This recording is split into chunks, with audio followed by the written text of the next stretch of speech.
Danger, danger, Will Robinson, danger. Well, there are danger things in our houses that we don't even know are there.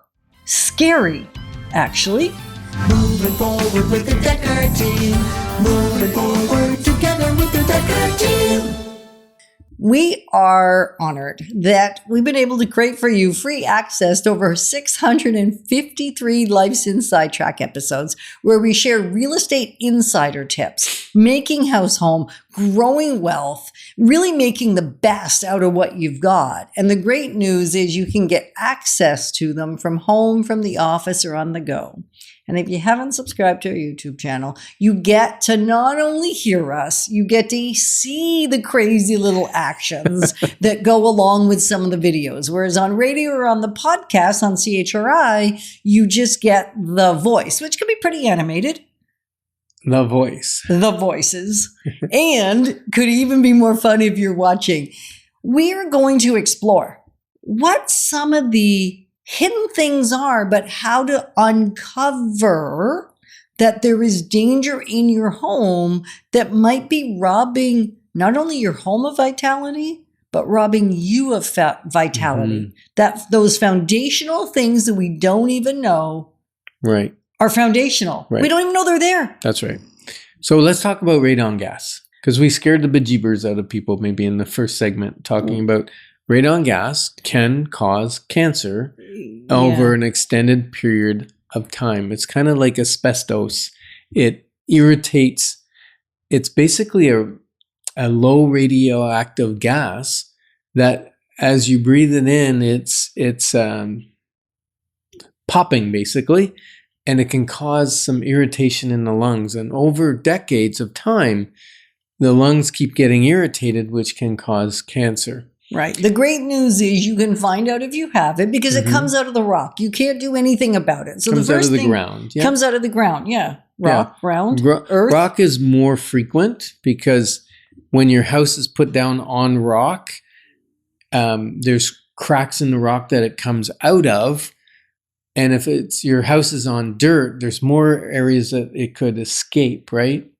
Right. Out rather than going into your house and into your past your stone, into your concrete, through the cracks in your concrete floor into your house. That's less likely if your house is built on dirt foundation versus rock. Exactly. Right. But that doesn't mean it's not going to have radon gas. And there's certain levels that the government says, oh, that's okay. That's minor. It's not going to make you sick. Now, that's right.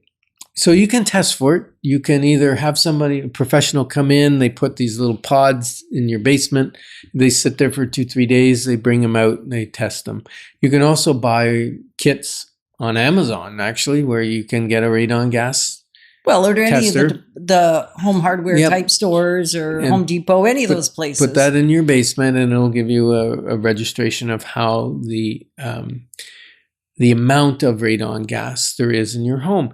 Now, know that it's particularly important for people who live in the basement, maybe your apartment's in the basement, or you sleep in the basement, because the levels increase not exponentially, but double in the basement. So if, let's say you get a rating of 16 at the source in the basement, on the main level, it might be 8.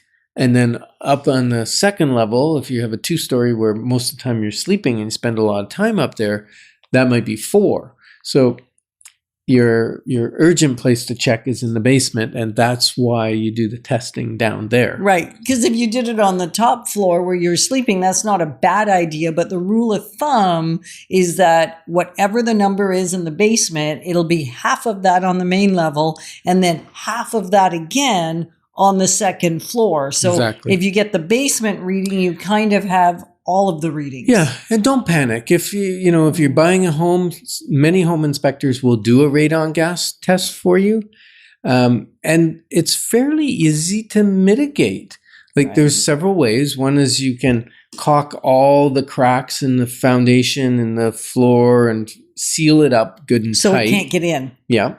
So it goes out rather than down, or out rather than up and in. Right. Another way is to get a positive ventilation where it sucks the air either from underneath the concrete slab or at the base, level of right. the concrete floor on the base, and just takes it up and sends it outside. Just a low volume fan that sucks air constantly out will mitigate that. Yeah, we've problem. sold lots of homes that have those systems installed, and we go, isn't that fantastic? And sometimes the buyer will go, well, that's a problem. It's like, well, actually, the bigger problem might be the house that never has been tested for radon gas, where the levels are high, whereas here we know that the levels are low. Yeah, as long as that fan's running, you Right. got positive ventilation, you're taking that gas out of the house. Right.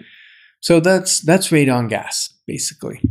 And then what else? Let's talk. Well, we want to talk circulation. Okay. Like because that's really what radon gas is about too. It's a circulation issue. If we circulate it elsewhere, then we're fine. So just like our bodies are vital when they have good circulation and they start to get non-functioning and have less vibrancy, less health, less well-being. Yeah. If we don't have good circulation, our houses are the same. And the interesting part is that our house not having good circulation can cause us maybe not to have poor circulation, but to have poor health.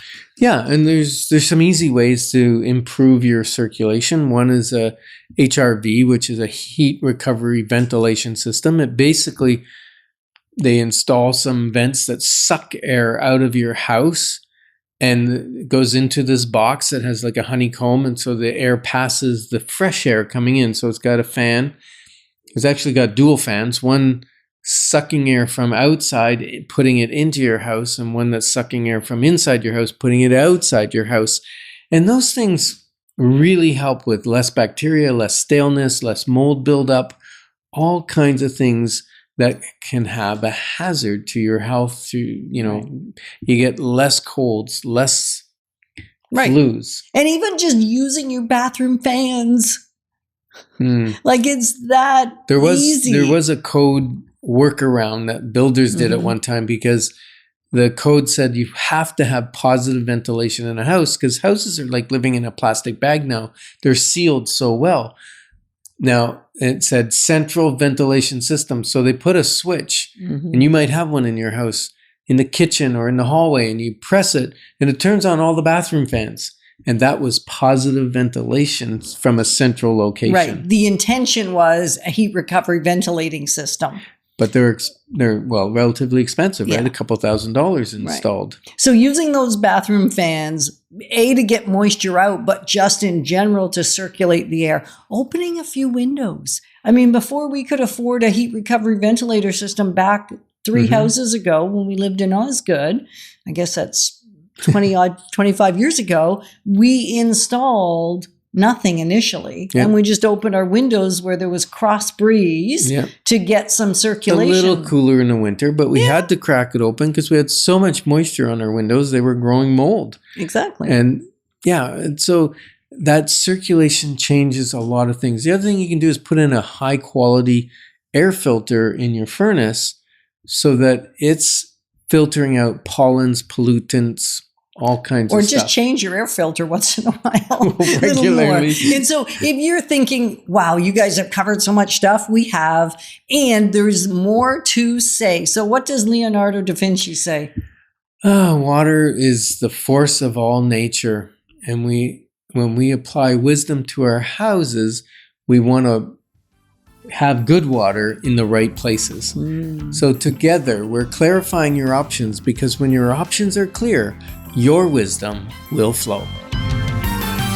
Moving forward with the Dekker Team. Moving forward together with the Dekker Team.